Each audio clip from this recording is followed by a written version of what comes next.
नमस्कार दोस्तों, स्वागत है आप सभी के हिंदी स्टडी में। आशा करती हूँ आप सभी स्वस्थ होंगे और अच्छे से तैयारी कर रहे होंगे। ये हम जो प्रैक्टिस सेट कर रहे हैं, जो एक पार्ट मैंने इसका डाल दिया था, ये पार्ट 2 पार्टों में करके डाला है। लगभग 80-85 क्वेश्चन थे इसमें। क्वेश्चन अच्छे हैं, आप इन्हें करोगे प्रैक्टिस तो आपको कहीं ना कहीं इसका बेनिफिट जरूर मिलेगा। स्टार्ट करते हैं अपनी क्लास। और आप मेरे चैनल पर पहली बार आए तो चैनल को सब्सक्राइब कर लेना, बेल आइकन को क्लिक कर लेना, जिससे आने वाली वीडियो को नोटिफिकेशन आपको मिल सके। आपके पास एक तो जो वासुदेव नंदन प्रसाद की जो व्याकरण की बुक है ना, वो ज़रूर होनी चाहिए। उससे ना आपको एक अच्छी बुक है, और उससे ना जो कहीं मतलब डाउट होते हैं तो उससे अगर पढ़ोगे तो वो डाउट भी आपके क्लियर हो जाएंगे, ठीक है। और साहित्य के लिए जो अपना रामचंद्र शुक्ल और वो इतिहास तो आप पढ़ ही रहे हैं, लेकिन एक बुक है जो छोटी सी है, पृथ्वीनाथ पांडे वाली, ठीक है। वो सरस्वती पांडे वो गोविंद पांडे, ठीक है। तो वो बुक जरूर ले लेना, क्योंकि ये छोटी छोटी हैं, वन लाइनर हैं, तो इसमें छोटा छोटा भी पढ़ोगे ना तो आपकी मतलब एक अच्छे से, जैसे कहते हैं ना, बेस बन के तैयार हो जाएगा, ठीक है। स्टार्ट करते हैं अपनी क्लास। और अपने चैनल पर पहली बार आए तो चैनल को सब्सक्राइब कर लेना, बेल आइकन को क्लिक कर लेना, जिससे आने वाली वीडियो का नोटिफिकेशन आपको मिल सके। निम्नलिखित में से कौन सुमेलित नहीं है? तो निम्नलिखित में से कौन है जो इसमें से सुमेलित नहीं है? तो श्यामा स्वप्न किसकी रचना है? तो श्यामा स्वप्न है ठाकुर जगमोहन सिंह की, ये सही है। तो और ऑप्शन हमारा बी है इसमें। आश्चर्य वृत्तांत डॉक्टर पंडित अंबिका दत्त व्यास की रचना है, ये सही है। सो अजान एक सुजान किसकी रचना है? तो सो अजान एक सुजान रचना है बालकृष्ण भट्ट की, बालकृष्ण भट्ट की, ठीक है। तो ये रचना किसकी है? बालकृष्ण भट्ट की है। विधवा विपत्ति रचना है राधाचरण गोस्वामी की।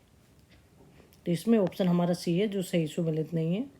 क्वेश्चन को एग्जाम में हमेशा अच्छे से पढ़ना है, टाइम देके क्वेश्चन को पढ़ना है, कभी भी होपलेस नहीं होना है, बस आराम से अपना एग्ज़ाम करना है। कभी भी एग्ज़ाम हो, लेकिन तैयारी एग्ज़ाम से पहले ही होती है, इसलिए बराबर अपना तैयारी करते रहो। आगे देखते हैं, निम्नलिखित में से कौन सुमेलित नहीं है? इनमें से कौन है जो सुमेलित नहीं है? तो इसमें ऑप्शन हमारा देव कविता रत्नाकर, तो ये सेनापति की रचना है। किसकी रचना है? कविता रत्नाकर सेनापति की है, सेनापति की रचना है। तो इसमें ऑप्शन ए की पहला वाला ही है। मतीराम रसराज किसकी रचना है? मतीराम की। अलंकार प्रकाश ये भूषण की रचना है। और प्रबोध पचासा पद्माकर की रचना है। यात्रा वृत्तांत के लेखक एवं यावार के रूप में जिनकी प्रसिद्धि है वे है। तो यात्रा वृत्तांत के लेखक ये यायावार के रूप में जिनकी प्रसिद्धि है तो वो है राहुल सांकृत्यायन। राहुल सांकृत्यायन ने एक रचना इन्होंने लिखी है, घुमक्कड़ शास्त्र। कौन सी? घुमक्कड़ शास्त्र। और घुमक्कड़ शास्त्र में जो यात्रा करते हैं उनके लिए दिशा निर्देश और वो मतलब अपना एक्सपीरियंस इन्होंने इस बुक में दिया है, ठीक है। अगर पूछे किस में दिया है राहुल सांकृत्यायन ने अपना एक्सपीरियंस, तो वो इसमें दिया है कि कैसे कैसे मतलब आप कर सकते हो ये चीज़ें, ठीक है यार। इनकी यात्रा वृत्तांत और कौन से हैं? मतलब लंका की यात्रा, मेरी लद्दाख यात्रा, रूस के 25 मास, जापान की यात्रा। इनकी यात्रा वृत्तांत सभी देख लेना अच्छे से, क्योंकि ये पूछे आते हैं। तुम्हारी ये दंतुरित मुस्कान मृतक में भी डाल देगी जान। उपर्युक्त पंक्तियाँ किसकी हैं? तो ये पंक्तियाँ किसकी है? तो दंतुरित मुस्कान किसकी है? नागार्जुन की है। किसकी है दंतुरित मुस्कान? नागार्जुन जी की है। नागार्जुन किस युग के कवि हैं? प्रगतिवादी कवि हैं नागार्जुन। और यात्री नाम से कौन लिखते थे? नागार्जुन लिखते थे। आ जाए ऑप्शन में तो यात्री नाम से। और इनकी एक रचना है जो पत्रहीन नग्नगाछ, जो मैथिली में है, उसके लिए ना साहित्य अकादमी पुरस्कार मिला था। और इनकी रचनाओं वो कविताओं को नुक्कड़ कविता किसने कहा? इनकी रचनाओं मतलब कविताओं को तो बच्चन सिंह ने कहा। कथन बहुत ज़्यादा एग्जाम में पूछे आते हैं, इसलिए ध्यान रखना। और इनका वास्तविक नाम क्या था? वैद्यनाथ मिश्र था। दिए गए विकल्पों में से द्रविड़ परिवार की भाषा कौन सी है? तो दिए गए विकल्पों में से द्रविड़ परिवार की भाषा कौन सी है? तो इसमें ऑप्शन हमारा कौन सा सही होगा? ए। तो द्रविड़ परिवार की भाषा है ए उड़िया, बंगला और असमिया। ये किस परिवार की भाषा है? ये मागधी अपभ्रंश से विकसित भाषा है, बिहारी, उड़िया और असमिया, ठीक है। कन्नड़, तेलुगु, मलयालम, कन्नड़, तेलुगु, मलयालम, ये द्रविड़ परिवार की भाषा है। ब्रज भाषा का विकास किस अपभ्रंश से हुआ? तो है ब्रज भाषा का विकास किस अपभ्रंश से हुआ है? शोरसनी अपभ्रंश से हुआ है ब्रज भाषा का विकास जो है। और शोरसनी अपभ्रंश से ही पश्चिमी हिंदी का विकास हुआ। पश्चिमी हिंदी में कितनी भाषा है? 5 उपभाषाएं हैं। पैसाची, लहंदा और पंजाबी। अर्धमागधी से पूर्वी हिंदी, मागधी से बिहारी, उड़िया और असमिया। ठीक है। ग्वालियर क्षेत्र में निम्नलिखित में से कौन सी बोली बोली जाती है? तो ग्वालियर क्षेत्र में निम्नलिखित में से कौन सी बोली बोली जाती है?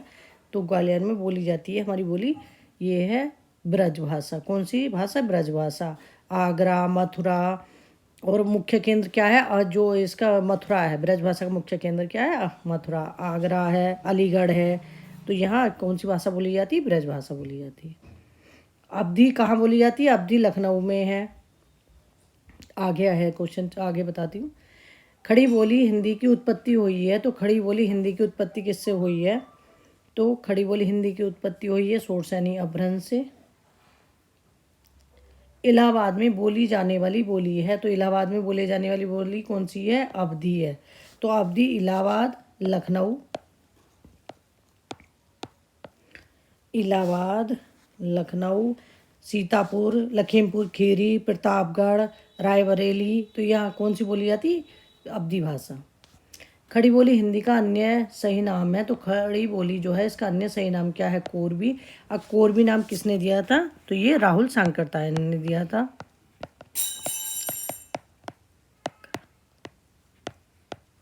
राहुल सांकरतायन ने दिया था। आगे देखते हैं। बिहारी हिंदी का विकास किस प्राकृत या अपभ्रंश से माना जाता है? तो बिहारी हिंदी का विकास किस प्राकृत या अपभ्रंश से माना जाता है? तो वो है मागधी अपभ्रंश से। बोलियों से एक बार आप अच्छे से देख लेना इन्हें। और मैंने भी वीडियो बनाई लेकिन काफ़ी टाइम हो गया, तो इसे अपने आप भी बुक से देख लेना। एक बार देखोगे तो सभी एग्जामों के लिए तैयार हो जाएंगे, क्योंकि 1 से 2 क्वेश्चन आते हैं इनसे। अष्टछाप के कवि हैं। तो अष्टछाप के कवि कौन से हैं?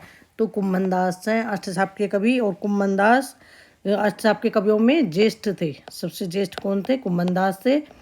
और छोटे कौन से थे? नंददास छोटे थे। ठीक है। अष्टछाप में कितने कवि थे? 8 कवि थे। और अष्टछाप की जो स्थापना हुई कब हुई थी? 1565 ईस्वी में हुई थी। किसने की थी? विट्ठलनाथ जी ने की थी। इसमें 8 किसके शिष्य थे? 8 थे विट्ठलनाथ जी के और 8 थे बालवाचार्य के शिष्य। सॉरी दोस्तों, 4 बालवाचार्य के और 4 विट्ठलनाथ जी के शिष्य थे। इनके नाम और क्रम अच्छे से देख लेना, जैसे सूर, कुम्मन, परमानंद, कृष्ण, शीत, गोविंद, चतुर्भुज, नंद। ठीक है, इस तरह से ये थे। तो पहले 4 तो हो गए बल्वाचार्य के, और जो लास्ट के हैं वो विट्ठलनाथ जी के। निम्नलिखित में से किन लेखकों का संबंध फोर्ट विलियम कॉलेज से था? तो फोर्ट विलियम कॉलेज से किन लेखकों का संबंध था? तो इसमें ऑप्शन हमारा डी सही होगा। लल्लूलाल सदल मिश्र, ये 2 थे। भाषा मुंशी वहाँ।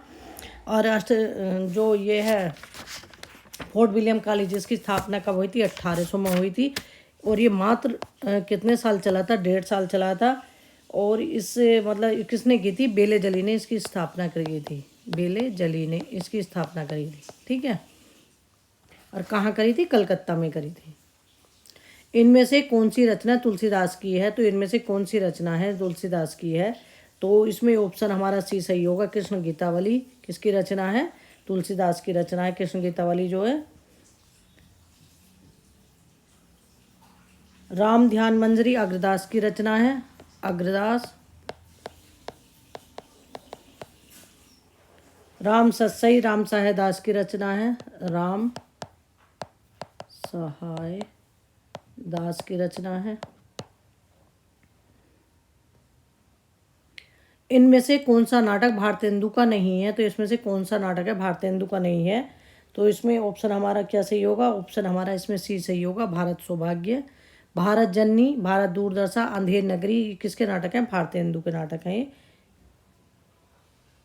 भारत सौभाग्य नाटक किसका है? बद्रीनाथ चौधरी प्रेमघन का। प्रेमघन का किसका है? प्रेमघन का। रस के अनुसार आपसमार क्या है? तो रस के अनुसार आपसमार क्या है? एक क्या है? एक भाव या एक प्रकार। संचारी भाव का एक भाव या प्रकार। संचारी भाव कितने होते हैं? 33 होते हैं। कितने होते हैं? 33 होते हैं संचारी भाव। याद तो नहीं होंगे, लेकिन एक बार सरसरी निगाह से संचारी भाव को अच्छे से देख लेना कि कौन कौन से होते हैं, क्योंकि ऑप्शन में आ जाए तो आंखों के देखा हुआ भी कहीं ना कहीं हमारे याद रहता, तो इसलिए देख जरूर लेना कि कौन कौन से 33 हैं। सरल या साधारण वाक्य किसे कहते हैं? तो सरल या साधारण वाक्य किसे कहते हैं? तो जिसमें एक उद्देश्य, एक विधेय और एक ही क्रिया हो, तो उसे क्या कहते हैं? सरल या साधारण वाक्य कहते हैं। शुद्ध वर्तनी का चयन कीजिए। तो इसमें से शुद्ध वर्तनी का चयन करना है, तो विकल्प इसमें हमारा क्या है सही? श्रीमती।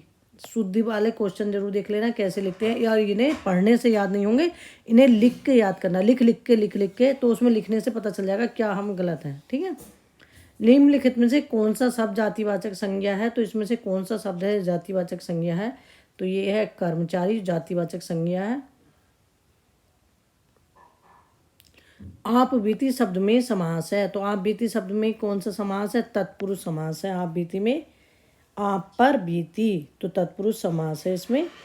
तत्पुरुष समास में क्या होता है? उत्तर पद प्रधान होता है। द्विगु समास संख्यावाची होता है पहला पद। कर्मधारय विशेषण और विशेष्य होता है। द्वंद्व समास में दोनों पद प्रधान होते हैं। और समास कितने होते हैं? 6 होते हैं। सूक्ति का सही संधि विच्छेद है। तो सूक्ति का सही संधि विच्छेद होगा सुधन उक्ति। तो सु माने अच्छी और उक्ति माने कई, सुंदर उक्ति। कौन सा शब्द अश्व का पर्याय नहीं है? तो कौन सा शब्द है अश्व का पर्याय नहीं है? घोटक है, तुरंग है। कौन सा नहीं है? जम्बूक। तो हमारा इसमें कौन सा नहीं है? जम्बूक, ये जामुन का है, जामुन। निम्नलिखित वाक्यों में करण कारक के विभक्ति चिन्ह का प्रयोग हुआ है। तो करण कारक के विभक्ति चिन्ह का प्रयोग किस में हुआ? तो ऑप्शन ए सही है। पैर से चलना यात्रा, प्राणों से चलना जीवन, समुदाय से चलना समाज। करण का मतलब साधन से है, जिसमें साधन का प्रयोग हुआ है तो वो करण कारक है। ठीक है। और ये जो है नीचे ये अपदान कारक है। ये जितने 3 है ना, तो ये अपदान है, अपदान कारक है। कारक कितने होते हैं? 8 होते हैं। निम्नलिखित में से कौन सा शब्द तत्सम नहीं है? तो कौन सा शब्द है तत्सम नहीं है? तो इसमें ऑप्शन हमारा कौन सा सही होगा? इसमें हमारा ऑप्शन ए सही होगा, अमीय। अमीय तत्सम नहीं है। ये कैसा शब्द है? तद्भव है, तद्भव है। और तत्सम शब्द क्या होगा अमीय का? अमृत होगा। क्या होगा? अमृत। वर्तनी की दृष्टि से इसमें अशुद्ध शब्द है। तो वर्तनी की दृष्टि से इसमें अशुद्ध शब्द कौन सा है? तो इसमें है यानी, अशुद्ध शब्द है। सूची लिखने के लिए आता है, शुष्क भी लिखने के लिए आता है, यानी भी लिखने के लिए आता है। शुद्ध वर्तनी करनी है तो लिख के ही देखना है। इससे ये नहीं कि आंखों से पढ़ लिया तो याद रह जाएगा, ये लिख के ही याद होंगे। अट्टालिका का तद्भव रूप है। तो अट्टालिका का तद्भव रूप क्या है? अटारी। ऑप्शन हमारा डी सही होगा। इसमें क्या? डी सही होगा, अटारी। अचरज का तत्सम रूप निम्नलिखित में से कौन सा है? तो अचरज का तत्सम क्या होगा? आश्चर्य होगा। अम्बुज, अम्बुज किसका पर्याय है? तो ये कमल और शंख का पर्याय है। अम्बुज जो है, अरविंद, कमल, जलज, शंख, सरोज, पंकज, पदम, पुंडरीक, ये सबका पर्याय क्या है? अम्बुज। वह दिन भर पढ़ता रहा। रेखांकित पद में अव्यय का भेद बताइए। तो वह दिन भर पढ़ता रहा, रेखांकित पद में अव्यय का भेद कौन सा है? तो ये है निपात। कौन सा भेद है? निपात। और निपात कितने होते हैं? 9। अव्यय कितने होते हैं? 4।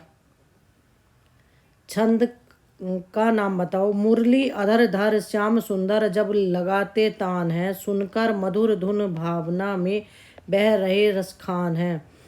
तो इस पंक्तियों में कौन सा छंद है? तो इसमें हरिगीति का छंद है। कौन सा छंद है? हरिगीति का। हरिगीति का छंद में कितनी मात्राएं होती हैं? 26 मात्राएं होती हैं। और अगर पूछे, क्वेश्चन बनते हैं कि गीतिका के आरंभ में 2 मात्राएं जोड़ने से कौन सा छंद बनेगा? तो गीतिका के आरंभ में 2 मात्राएं जोड़ने से कौन सा छंद बनेगा? हरिगीति का छंद बनेगा। रोला में कितनी मात्राएं होती हैं? रोला में 24 मात्राएं होती हैं। और उल्लाला गीतिका में कितनी? 26, सॉरी दोस्तों, गीतिका में 26 और हरि गीतिका में 28 मात्राएं होती हैं। ठीक। और ये तीनों ये कैसे हैं? ये सम्मात्रिक छंद हैं और ये अर्ध सम्मात्रिक छंद है। अर्ध सम्मात्रिक छंद है। उल्लाला में कितनी मात्राएं होती है? 15 और 13 पर यति होती है। छंद कितने प्रकार के होते हैं? 2 प्रकार के, वर्णिक और मात्रिक।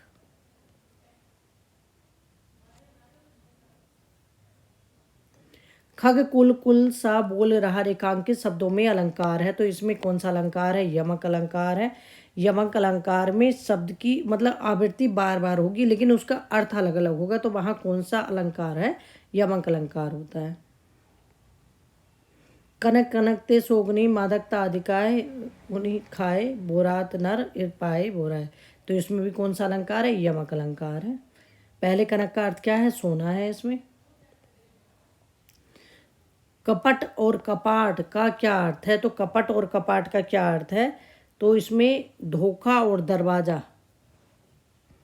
दिए गए विकल्पों में से एसड़ा का समानार्थी शब्द चुनिए, तो एसड़ा का समानार्थी शब्द क्या होगा? अभिलाषा होगा। निम्नलिखित में से किस शब्द में उपसर्ग है? तो किस में उपसर्ग है? पराजय में उपसर्ग है। जो शब्द के शुरू में जुड़ते हैं उन्हें क्या कहलाते हैं? वो उपसर्ग कहलाते हैं। अनुरक्ति का विलोम शब्द है, तो अनुरक्ति का विलोम शब्द क्या है? विरक्ति है। पुरुषवाचक सर्वनाम के कितने भेद होते हैं? तो पुरुषवाचक सर्वनाम के कितने भेद होते हैं? 3 होते हैं। और पुरुषवाचक सर्वनाम में 3 कौन कौन से होते हैं? एक उत्तम पुरुष, मध्यम पुरुष और अन्य पुरुष। राम सो रहा है इस वाक्य में कौन सी क्रिया है? तो राम सो रहा है इस वाक्य में कौन सी क्रिया है? अकर्मक क्रिया है। सोना, उड़ना, रोना, ये कैसी क्रिया है? अकर्मक क्रिया है। अकर्मक क्रिया कौन सी होती है? जिसका फल कर्ता पर पड़ता है वो अकर्मक क्रिया होती है, कि मतलब व्यापार और फल कर्ता पर पड़ता है। कर्म के आधार का क्रिया कितने प्रकार की होती है? 2 प्रकार की, अकर्मक और सकर्मक।